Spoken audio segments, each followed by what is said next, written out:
Bismillahirrahmanirrahim. Alhamdulillahi rabbil alamin. Assalatu wassalamu ala sayyidina Muhammadir rasulil amin wa ala alihi wa ashabihi ajma'in. Allahumma rabbi shrah lana sudurana wa yassir lana umurana wahlul 'uqdatam min alsinatina tafqahu aqwaluna.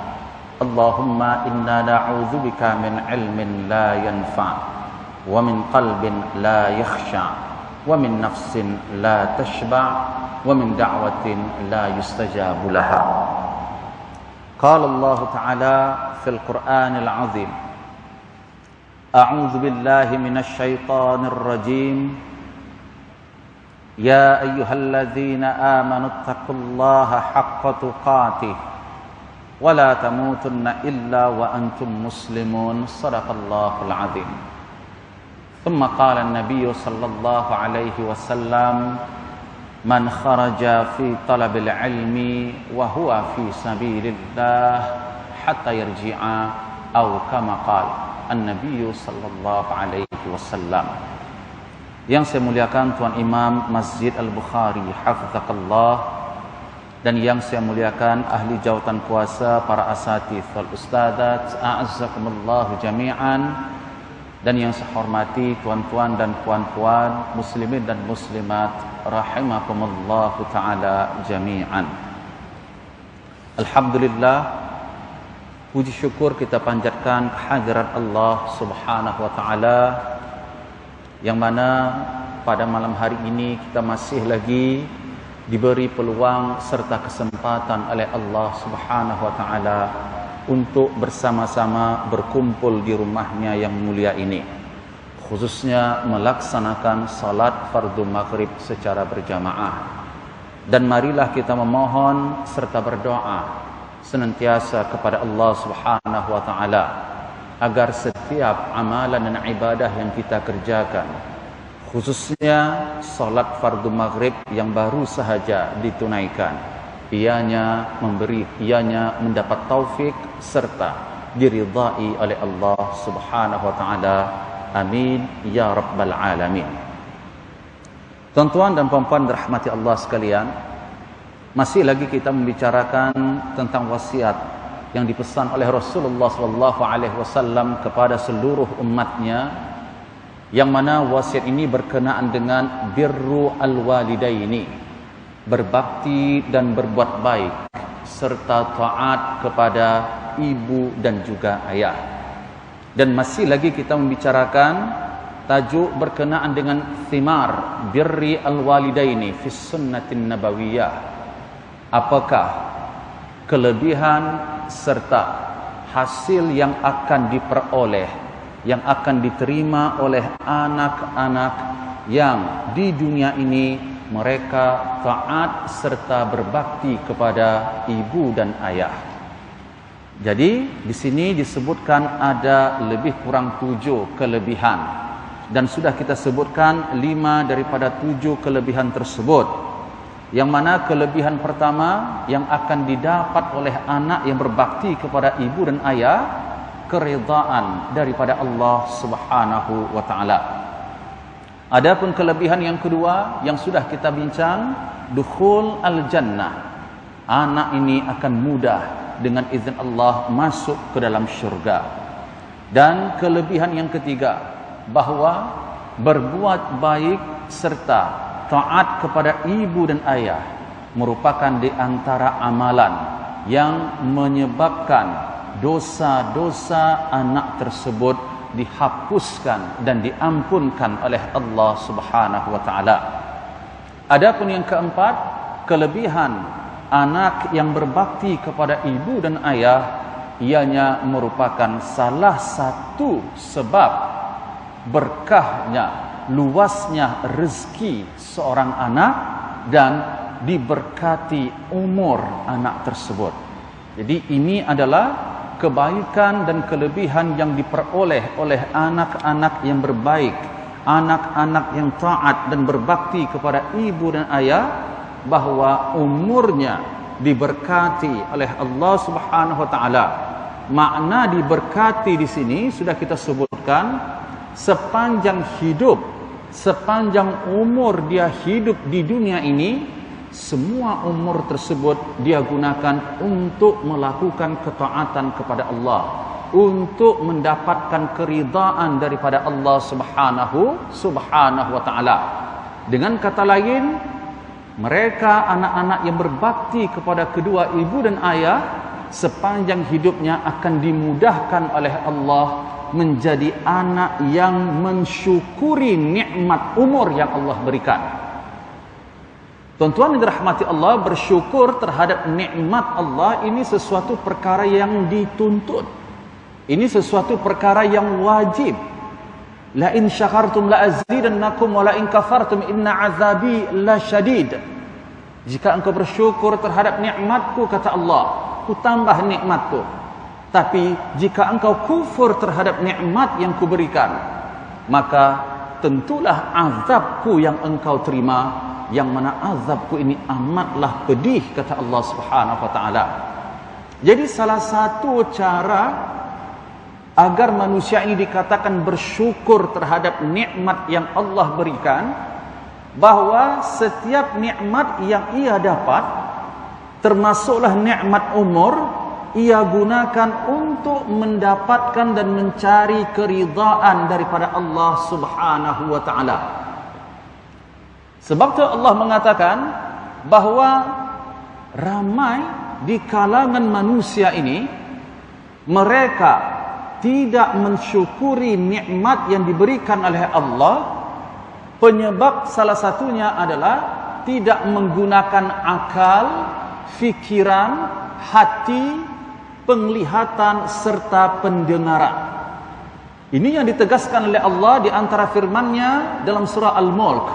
Wa ja'ala lakumus sam'a wal absara wal af'idah qalilan ma tashkurun. Allah yang telah menciptakan pendengaran, penglihatan serta hati. Kalau kita perhatikan betul-betul ayat ini, kalimat as-sam'u wal absar wal af'idah berbeza bentuknya, tuan-tuan. As-sam'u di dalam bahasa Arab bentuknya mufrad atau kita katakan singular, tunggal, satu. Allah yang telah menciptakan pendengaran bagi kamu semua. Ini maksudnya sama pendengaran itu. Wal absar, Allah juga menciptakan penglihatan. Dan Allah juga yang menciptakan al-afidah, hati, akal, fikiran.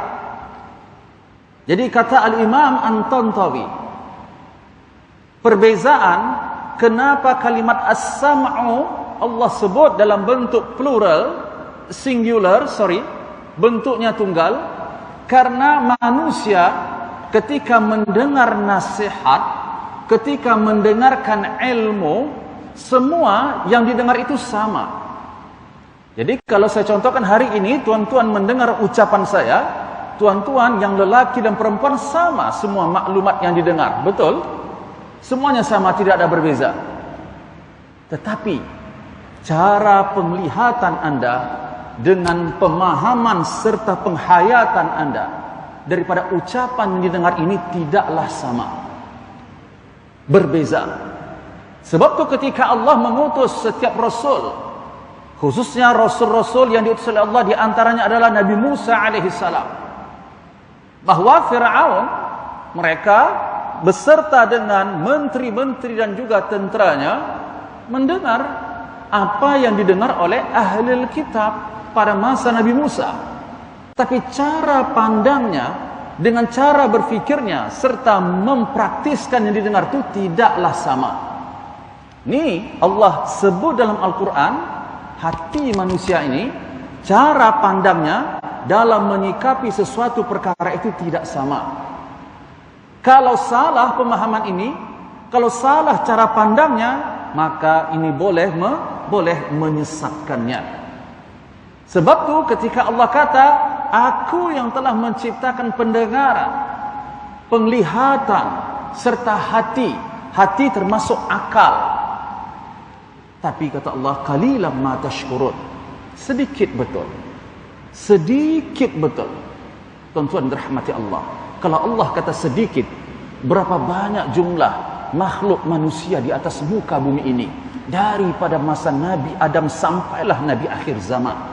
Boleh anda bayangkan berapa jumlah manusianya? Allah sebut sedikit sekali. Kalau sedikit daripada 10, satu sedikit, separuh dari satu itu pun termasuk sedikit. 1/3, 1/10 daripada satu itu pun jumlahnya sedikit. Allahu Akbar. Siapa yang sedikit tu? Mohonlah pertolongan Allah agar kita tergolong orang yang bersyukur terhadap nikmat Allah. Ramai hambaku tidak bersyukur terhadap nikmatku dengan menggunakan nikmat yang 3 ni tadi. Jadi penyebab mereka tidak bersyukur atas nikmatku, kata Allah, penyebab utamanya mereka tak gunakan pendengaran ini untuk mendengarkan perkara yang baik, mendengarkan nasihat. Karena manusia, sejujurnya saya sampaikan di sini, bahwa setiap deria ataupun panca indera yang Allah anugerahkan, semua ini adalah diciptakan oleh Allah untuk menjadi alat bagi kita sampai kepada keridhaan Allah, mencari kebaikan. Begitu juga penglihatan. Kata Khalid bin Ma'dan, saya nakalkan daripada tafsir As-Sa'di, bahwa manusia ini memiliki 4 mata. 2 mata yang ada di bahagian muka ini mereka gunakan untuk melihat bahagian dunia mereka, kehidupan mereka di dunia. Mereka gunakan penglihatan yang 2 di muka ni. Tapi ada lagi 2 mata, itu 2 mata hati. Ini yang digunakan untuk menyampaikan mereka kepada perkara-perkara bermanfaat bagi akhirat mereka. Sebab itu jangan heran, manusia ini majoritinya menggunakan 2 matanya untuk dunia sahaja.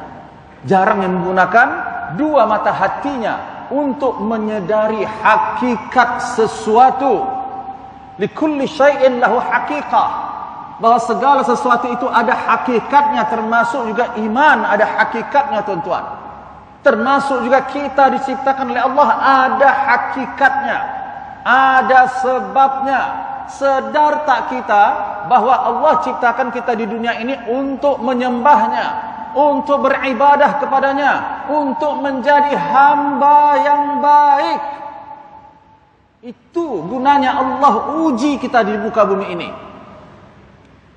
Tapi sayangnya tidak semua yang sedar akan hakikat ini.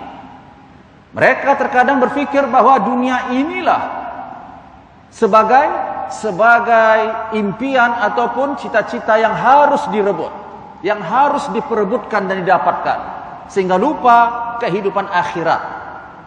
Kemudian al-afidah, Allah juga berikan hati kepada manusia. Dan hati, saya ulang sekali lagi kepada kita semua, punca utama, asas utama yang menentukan manusia ini baik ataupun tidak adalah hati dia. Nabi mengatakan, ala wa inna fil jasadi mudghah, idza salahat salahal jasadu kullu, wa idza fasadat fasadal jasadu kullu, ala wa hiya al qalbu. Allah menciptakan segumpal darah setiap manusia ini khususnya. Apabila baik, baiklah semua zahirnya. Apabila rusak, rusaklah semua zahirnya. Apa dia? Hati manusia ini. Jadi 3 perkara ini kenapa Allah sebut di dalam ayat ini? Pendengaran, penglihatan serta hati ataupun akal. Karena inilah merupakan alat utama untuk manusia ini memahami dan mengenal pasti dan juga mendapatkan ilmu. Tuan-tuan dan saya, kita semua nak kenal Allah, nak tahu Rasulullah, nak kenal hukum hakam Allah, pastikan gunakan 3 anggota tubuh yang paling utama ini tadi: pendengaran, penglihatan, dan juga akal fikiran melalui hati ini tadi. Alangkah ruginya manusia diberikan pendengaran oleh Allah tetapi tidak digunakan untuk mendengarkan nasihat, perkataan ataupun perkara-perkara yang baik bagi akhiratnya. Cek betul-betul, selama saya hidup di dunia ini, adakah pendengaran dan penglihatan saya ini saya gunakan untuk mencari keridhaan Allah, atau saya gunakan untuk mencari keridhaan makhluk ataupun manusia? Kita cek, hisab diri kita sendiri sebelum ditanya nanti oleh Allah Subhanahu wa taala. Karena amalan hati ini juga akan ditanya oleh Allah. Innas sam'a wal basar wal fuad kullu ulaika kana anhu mas'ula. Dalam surah Al-Isra Allah katakan, pandangan, pendengaran serta hati, akal, fikiran ini akan disoal, akan diminta oleh Allah pertanggungjawabannya nanti pada hari kiamat kelak. Sejauh mana niat kita baik, tuan-tuan, di dunia ini, sejauh mana azam dan juga niat kita untuk akhirat kita ini juga akan ditanya oleh Allah. Bahkan keikhlasan kita pun mesti kita pertanggungjawabkan nanti di hadapan Allah Subhanahu wa taala. Jadi di antara kelebihan anak yang berbakti kepada ibu dan ayah tadi adalah Allah luaskan rezekinya. Luaskan rezekinya di sini tidak melulu kita bercerita banyak, ya, banyak jumlahnya, banyak kuantitinya. Tapi luas rezeki di sini maksudnya rezeki yang berkah, nikmat yang berkah. Nikmat yang berkah boleh kita lihat berkah atau tidak. Lihat nikmat anggota tubuh badan kita gunakan untuk mendekatkan diri kepada Allah atau sebaliknya. Nikmat anak keluarga kita gunakan nikmat ini untuk semakin takut kepada Allah atau kita semakin lupa kepada Allah. Nikmat harta dan juga semua nikmat yang lainnya, cek kita gunakan untuk apa?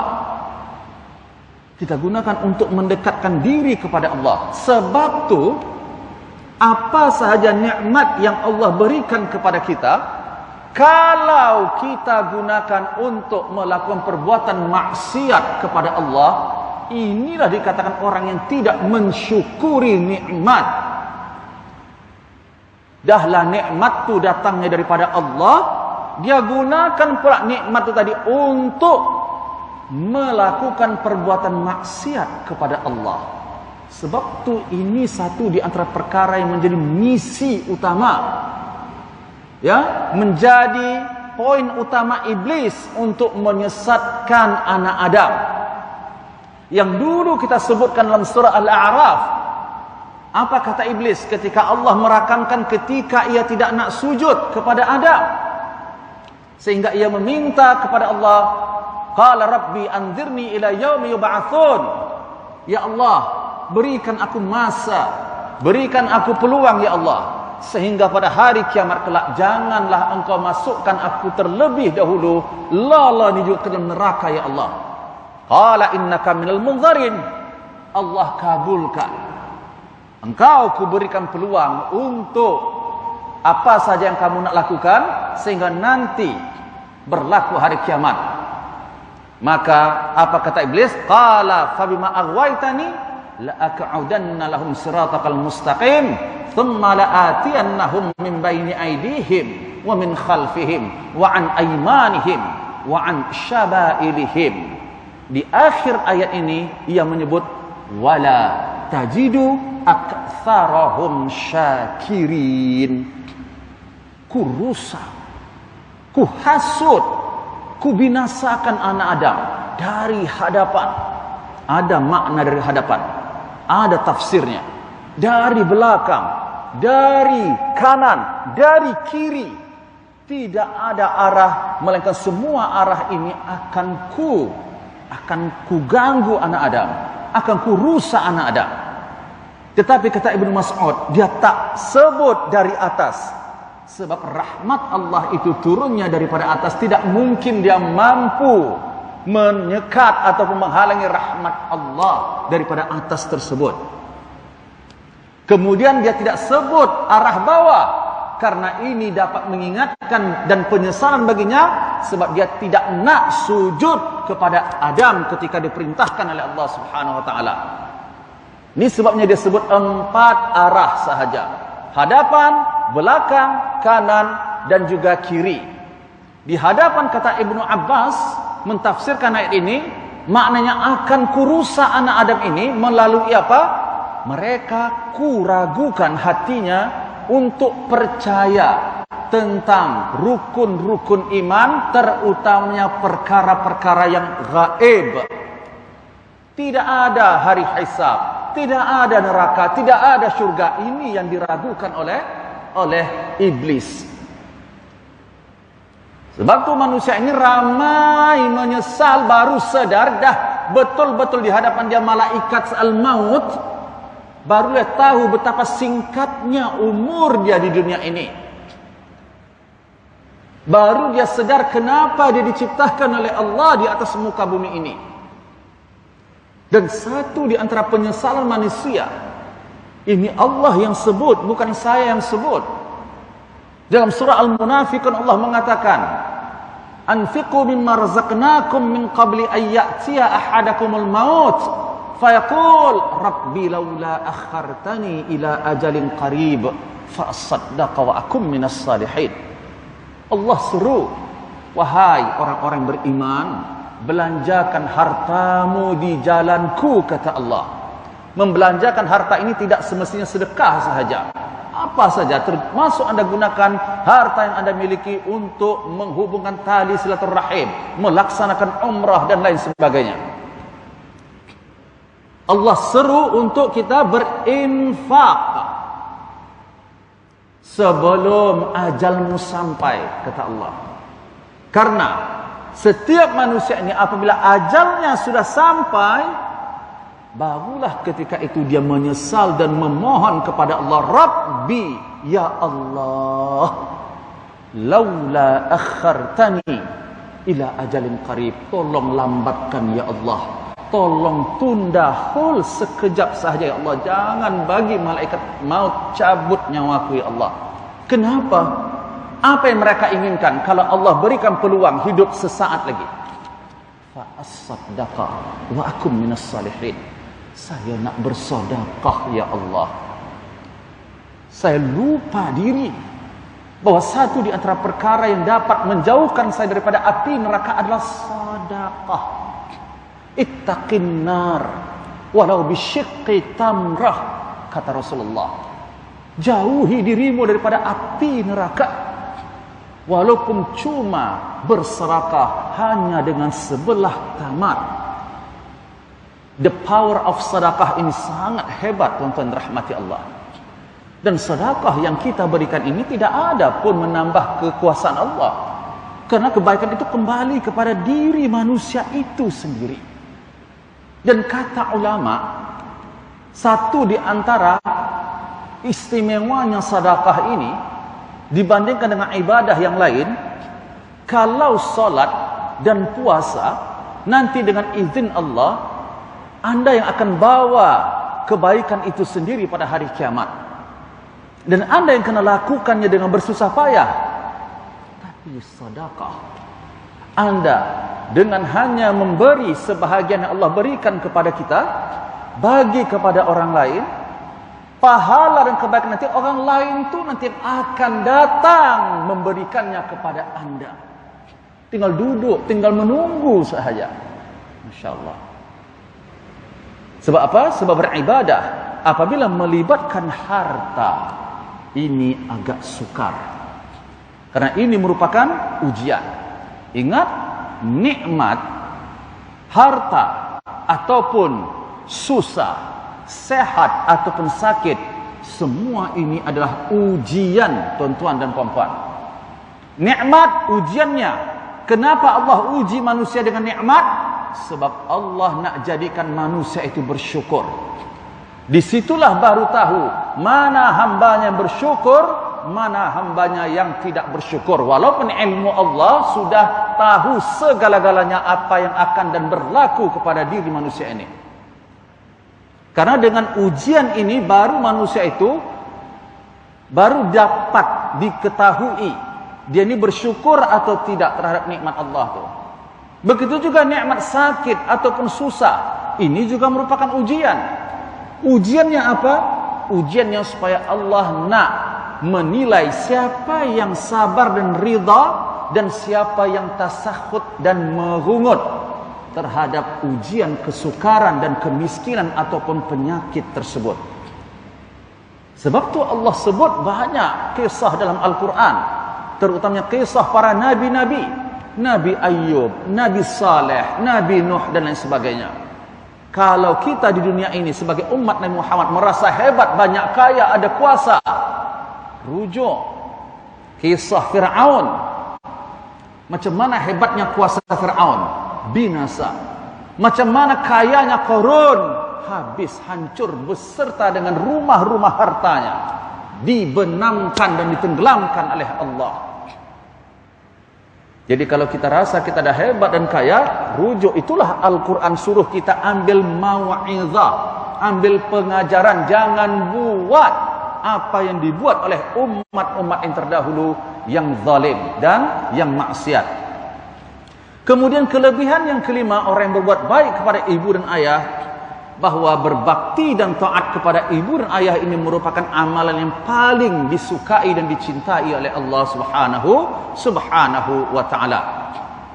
Kemudian yang keenam, bahwa kelebihan yang akan diperoleh anak yang berbakti kepada ibu dan ayah adalah yufarrij al-kurub wa yuzil al-humum.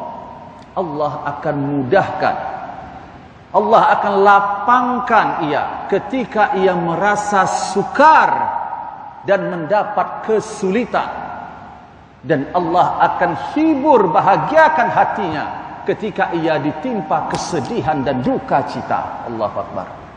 Ini kelebihan yang keenam yang diperoleh oleh anak-anak yang ikhlas, taat dan berbuat baik kepada ibu dan ayah. Jadi salah satu dalil yang mengatakan perkara tersebut merupakan hadis yang disebut oleh Rasulullah sallallahu alaihi wasallam. Ini hadis yang sahih, hadis riwayat Imam Bukhari dan juga Muslim, muttafaqun alaih. Di sini Rasulullah menceritakan ada bainama thalath nafar, 3 orang yang sedang berjalan, tiba-tiba hujan lebat. Maka mereka pun berteduh ketika mendapati ada gua, cave. Maka mereka masuk ke dalam gua untuk berteduh daripada hujan lebat. Fanhattat ala gharihim sakhra minal jabal. Tiba-tiba batu besar turun daripada atas gunung menutup pintu gua yang mereka tempati tadi. Maka satu di antara ketiga-tiganya ini bertawassul kepada Allah.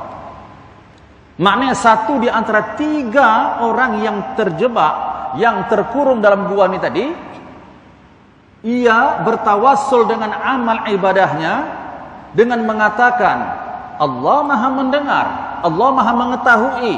Tapi hadis ini nak mengajarkan kepada kita boleh dan disyariatkan bagi kita untuk bertawassul, memohon pertolongan kepada Allah dengan amalan soleh yang kita pernah kerjakan. Terutamanya amalan soleh yang paling hebat. Jadi hadis ini juga ingin saya menyeru diri saya dan kita semua, tuan-tuan dirahmati Allah. Kalaulah na'udzubillah perkara yang sama berlaku kepada kita, tiba-tiba terkurung di satu tempat, tak boleh keluar. Agak-agak tuan-tuan dan puan-puan, apakah amalan yang istimewa sangat yang pernah kita buat dah untuk kita meminta dan bertawassul kepada Allah pada saat itu? Ada tak kira-kira selama hidup kita melakukan sesuatu yang sangat istimewa, lain daripada yang lain, sangat hebat? Contohnya 3 orang ini tadi, salah satunya menyebut apa?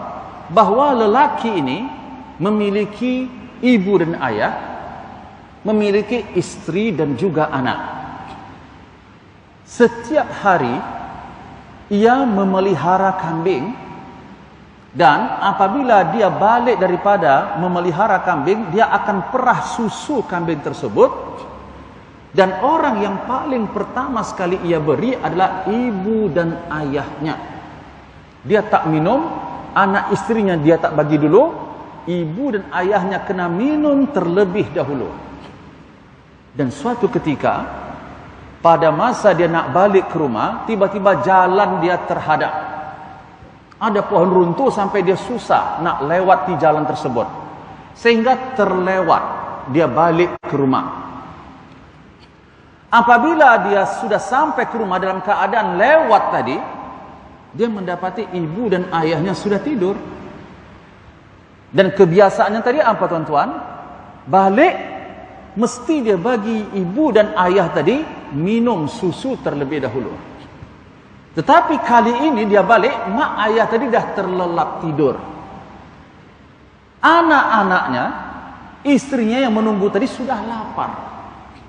Bahkan pada saat itu anak dia menangis nakkan susu tu. Dia tidak bagi sama sekali. Bukan karena zalim kepada anak, tapi karena hormatnya dia, karena dia memuliakan ibu dan ayahnya. Dia takkan bagi kepada siapapun air susu ni tadi sebelum ibu dan ayahnya meminum susu tu terlebih dahulu. Maka anak ni tadi menangis sampai bangkit daripada tidurnya juga, minta juga, sampai minta pegang kakinya, minta merayu. Saya rasa sukar orang tua kita yang sampai hati nak buat benda ni. Secara terus terang tuan-tuan rahmati Allah. Sampai bila? Sampailah tala'al fajru, sampai terbit fajar tuan-tuan, bayangkan. Anak menangis nak minta susu, dia tak bagi sama sekali. Sehingga apa? Sehingga ibu ayahnya minum susu terlebih dahulu. Dan dia tidak membangunkan kedua ibu ayahnya karena dia takut menjadi anak yang derhaka, tidak menghormati orang tua. Sebab dia tunggu ibu dan ayah itu bangkit sendiri. Jadi kadang-kadang ada anak yang cakap kasar, mak, ya Allah, ayah. Jadi apa katanya? Ya Allah, fa in kunta ta'lam anni fa'altu dzalika ibtigha'an wajhik. Wahai Allah, jika engkau mengetahui bahwa apa yang saya lakukan untuk orang tua saya itu betul-betul mengharap keridhaan-Mu ya Allah, fafruj lana furjah nara minha as-sama. Tolong bukakanlah pintu gua yang tertutup oleh batu ini Allah, sehingga kami boleh melihat terangnya langit oleh cahaya matahari ya Allah. Fa farrajallahu azza wa jalla lahum hatta ra'au minha as-sama. Maka tiba-tiba Allah bukakan pintu gua tersebut sehingga mereka dapat keluar dan melihat terangnya langit yang disinari oleh matahari. Jadi tuan-tuan yang dirahmati Allah, pengajarannya juga di sini bukan hanya kita dituntut untuk melakukan perkara yang sama seperti lelaki ini tadi yang berbuat baik kepada ibu dan ayahnya saja, tapi pengajaran juga tadi seperti yang disampaikan di awal, kalau kita berada di posisi yang sukar seperti itu, agak-agak apa amal istimewa yang pernah kita buat dah? Maknanya apapun situasi dan keadaannya kita buat benda tu, kita tak tinggalkan. Apakah itu solat sunnah, solat duha, qiyamul lail, bersedekah atau apa sahaja. Contohnya seorang sahabat yang bernama Bilal bin Rabah, yang Nabi mendengar syaksyata ataupun duffa ni'laihi, langkah kaki dia menggunakan selipar. Nabi dengar betul berada di hadapan syurga bunyi tapak kaki Bilal bin Rabah, sehingga Nabi meminta Bilal bin Rabah untuk menemui Rasulullah, dan Rasulullah bertanya, wahai Bilal, apakah amalan kada amilta yang telah kamu lakukan sehingga aku mendengar di depan syurga tapak kakimu yang aku dengar sedang melangkah. Allahu Akbar. Apa kata Bilal bin Rabah? tak ada apa yang istimewa yang kulakukan ya Rasulullah, melainkan ada satu perkara yang istiqamah, yang konsisten, yang saya tidak lupakan dan tidak tinggalkan walau bagaimanapun keadaannya Rasulullah. Apa dia? Tidaklah saya berhadas, melainkan saya langsung bersuci. Kalau berhadas kecil, dia tidak biarkan dirinya berhadas, langsung dan apabila saya berwudu, maka saya tunaikan salat 2 rakaat ya Rasulullah, yang belum ataupun yang bukan difardukan oleh Allah. Ada ulama yang mengatakan ini sunnah, salat sunnah al-wudu tu. Dan dalam mazhab Syafi'i, salat sunnah wudu ini boleh dilakukan pada waktu-waktu yang dilarang, karena salat sunnah wudu ini di antara salat-salat yang ada sebab. Ini yang aku lakukan ya Rasulullah. Jadi, adakah kita berfikir bahwa Bilal bin Rabah tidak melakukan kewajiban kepada Allah? Kalau kita kata saya solat 5 waktu saya bagus, Bilal bin Rabah tak baguskah solat 5 waktunya? Bilal bin Rabah tak baguskah puasanya? Bilal bin Rabah tidak baguskah zikir dan baca Al-Qur'annya? Kenapa dia sebut solat sunnah wuduknya dan bersuci tadi? Karena ini amal yang paling istimewa yang dia tidak pernah tinggalkan selagi tidak ada uzur. Tuan-tuan, sekali lagi saya menyuruh kepada kita semua, kalau kita ditanya seperti itu, kalau kita berada di posisi yang sangat sukar, apa istimewa amal ibadah yang sudah pernah kita lakukan di dunia ini? Yang kita nampak, solat 5 waktu, semua orang buat. Alhamdulillah. Apa bezanya? Apa yang Anda lebih daripada orang lain? Karena untuk kebaikan memang dituntut fastabiqul khairat, berlomba-lomba untuk mendapatkan kebaikan.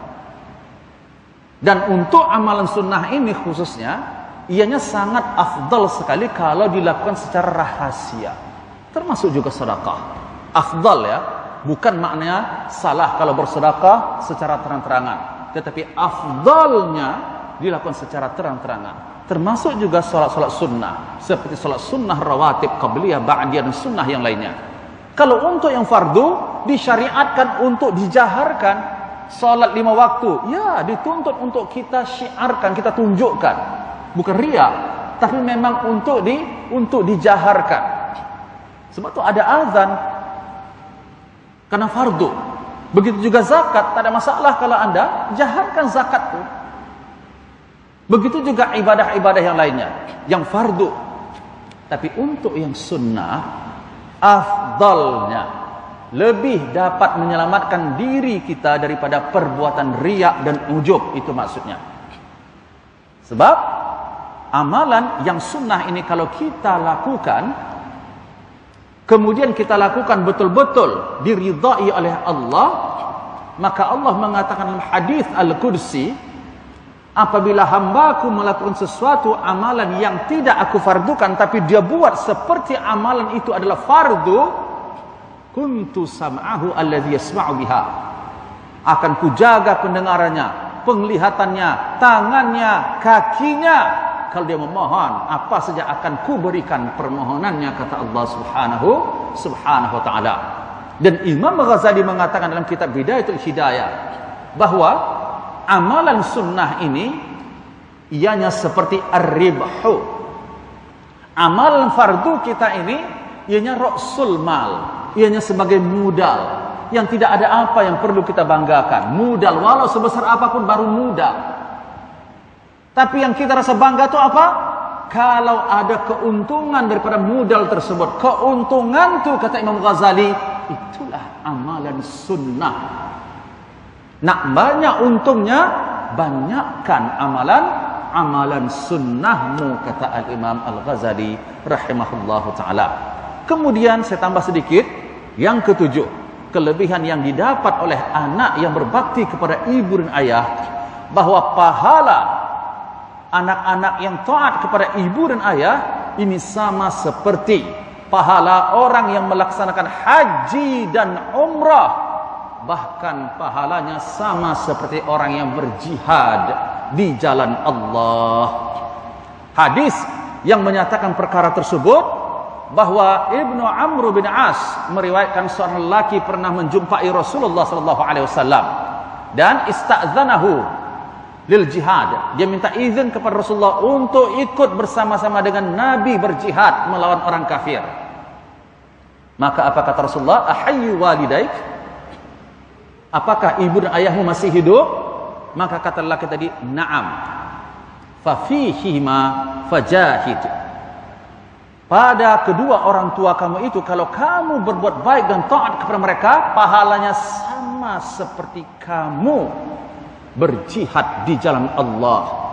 Bahkan kata Rasulullah dalam hadis yang lain, idza fa'alta dzalik, apabila kamu melakukan perbuatan baik, taat kepada ibu dan ayahmu karena Allah, fa'alta dzalika fa anta hajj, maka anda adalah seperti orang yang melaksanakan haji, orang yang melaksanakan umrah, bahkan orang yang berjihad di jalan Allah. Jihad kata ulama ada 4 yang dijihad, yang perlu dilawan dan dikalahkan oleh orang-orang beriman. Jihad yang pertama jihadun nafs, yang kedua jihadus syaitan, yang ketiga jihad al-musyrikin wal kufar al-hirbi, dan yang keempat jihadul munafiqin. Insyaallah semua ini insyaallah nanti kita akan sebutkan dan huraikan pada pertemuan berikutnya. Dan pada pertemuan berikutnya kita akan bincang pula apa berkenaan dengan wasiat Rasulullah berbuat baik kepada ibu dan ayah ni, apa sebenarnya hak-hak orang tua yang wajib dipenuhi oleh anaknya. Maknanya kalau anak ni lakukan perkara tersebut, dengan kata lain dia telah secara tidak langsung memenuhi hak yang dituntut ke atasnya bagi pihak orang tuanya. InsyaAllah akan saya huraikan nanti pada pertemuan yang berikutnya. Wallahu a'lam bissawab. Kita baca kafarat al-majlis. Bismillahirrahmanirrahim. Subhanakallahumma bihamdik, asyhadu an la ilaha illa anta wa astaghfiruka wa atubu ilaik. A'udzubillahi minasyaitonir rajim. Bismillahirrahmanirrahim. Alhamdulillahirabbil alamin. Assalatu wassalamu ala asyrafil anbiya'i wal mursalin wa ala alihi wa ashabihi ajma'in. Allahumma ighfir lana dhunubana wa liwalidina warhamhum kama rabbawna shighara. Allahumma rabbana zidna 'uluman wa tanfa'una fid din wad dunya wal akhirah. Allahumma yassir lana fi kulli al-umur wa faqihna fid din wa 'allimna at-ta'wil. Rabbana atina fid dunya hasanah wa fil akhirati hasanah wa qina 'adzaban nar. Wa sallallahu ala sayyidina Muhammad wa ala alihi wa ashabihi ajma'in. Walhamdulillahirabbil alamin. Assalamualaikum warahmatullahi wabarakatuh.